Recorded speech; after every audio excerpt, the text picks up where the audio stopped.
All right, this is presentation 4 over South Africa, and over Africa. And we're going to cover a couple of regions with this one. So we'll start out with West Africa. So this area here, these are some of your poorest economies in Africa. They all rely on exports to make any money, and usually one commodity country. So things like coffee or chocolate and things like that are produced in this region. So before colonialism, so before Europeans came into this area, you had stateless nations, meaning a bunch of different groups or tribes that ruled around this area. So based on family lineage, as far as like who's in control and stuff like that, and things of that sort. And then Nigeria, we talked about it. It's the most dominant country in this particular region, but of course we talked about a lot of the problems that Nigeria has and their lack of ability of really being able to have a good infrastructure and how they mismanage their resource, which is oil, is their main one. And then, of course, oil, as we know, makes a good amount of money like Nigeria. And we talked about, of course, how they don't invest properly in that. A lot of borrowing as well, so it puts them in debt. And looking at Nigeria as an example, too, in this region, you got 395 indigenous languages, meaning like native languages, because, again, this area was mainly stateless nations, and they all had their own languages. So you got 395 indigenous languages, 4 major ethnic groups, and then you also have division of religion. The north is mainly Muslim, south is mainly Christian, and that's most countries in that part of Africa kind of going across are set up that way. Northern are going to be more Muslim because they're closer to the Islamic part of Africa, which is North Africa. And then the sub-Saharan part of Africa, so Central and Southern Africa, is mainly Christian. And then your capital there is Lagos, trying to bring in immigrants and stuff like that to the region and investment as well into the interior. And then the worst economic conditions in this area is Sierra Leone. They've had civil war. Literacy rate's only 31%. Life expectancy is just 38 years old. Part of that is because of, obviously just poor living conditions and lack of money, but also the part of straight up civil war that you're not expected to live very long. All right, Central Africa. So here, again, political instability, economic instability, and you also have the rainforest to deal with as well. And this is where the Bantu migrations occurred, was throughout this area. So again, you get a lot of different languages. So still today, you see hundreds of different ethnic groups, languages, stuff like that in this region. A lot of animistic religions are still here, especially with the tribes in the rainforest. Hardly any infrastructure, a lot of political corruption.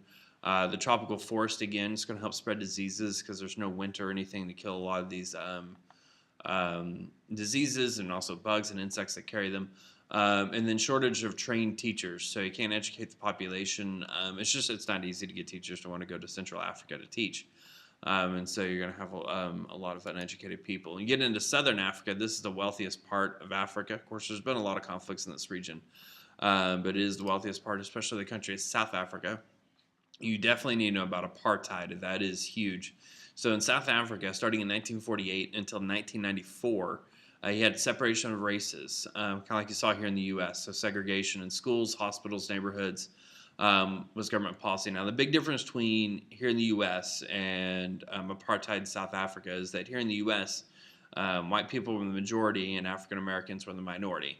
Whereas in South Africa, Africans were the majority and the white people were minority. And so the way they treated the Africans was much harsher than what you saw here in the U.S., if you can imagine that. So it was even worse there. And then, of course, you had people fighting for equality and freedom. So Nelson Mandela was one of those people.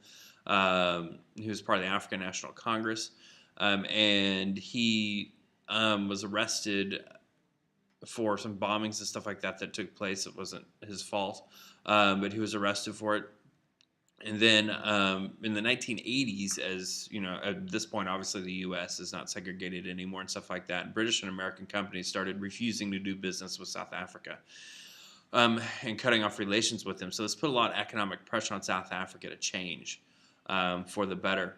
So in '89, South African economy collapses because of those cutoffs. The British and Americans not doing business with them, and then they have their first elections held in 1994, and this is when Nelson Mandela is elected president. So he goes from being imprisoned to being president.